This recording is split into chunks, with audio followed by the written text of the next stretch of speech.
Hello people, welcome to Akhila edits and vlogs. ఈరోజైతే chicken 65 సింపుల్గా ఎలా చేసుకోవాలో చూసేద్దాం. చూడండి ఎంత రెడ్గా, ఏ కలర్ యూజ్ చేయకుండా ఎంత రెడ్గా వచ్చింది. ఎలా రెడీ చేయాలో చిటికలో చూసేద్దాం. సో ఫ్రెష్గా చికెన్ తీసుకున్నాను.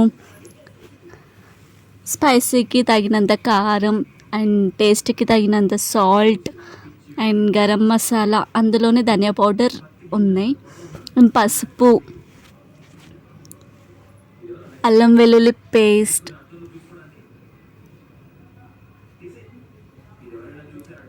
మైదా పిండి, కార్న్ఫ్లోర్ అన్నీ వేసి బాగా కలపాలి. సో మిక్సప్లోనే ఉంటుంది అన్నమాట. టేస్ట్ రావడానికి అండ్ కలర్ఫుల్గా రావడానికి చాలా బాగా మిక్స్ చేస్తేనే బాగుంటుంది. సో ఇలా రెడ్గా వచ్చేసింది, ఏ కలర్ అయితే యూజ్ చేయలేదు. ఇప్పుడైతే నిమ్మకాయ వేసేసాను.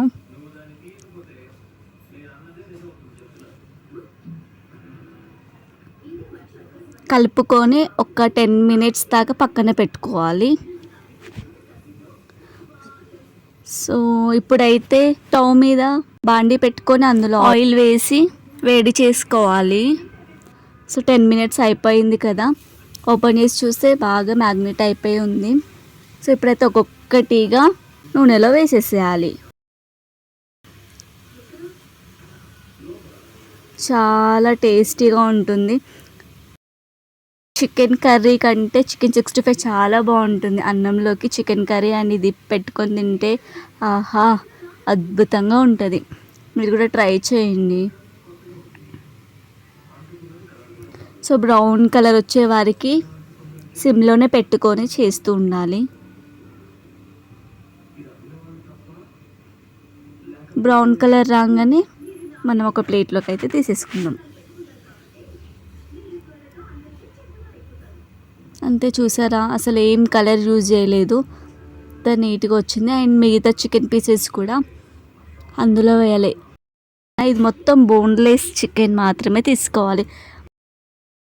మేము బిర్యానీ చేసుకున్న ప్రతిసారి చికెన్ 65 మాత్రం కంపల్సరీ ఉండాల్సిందే.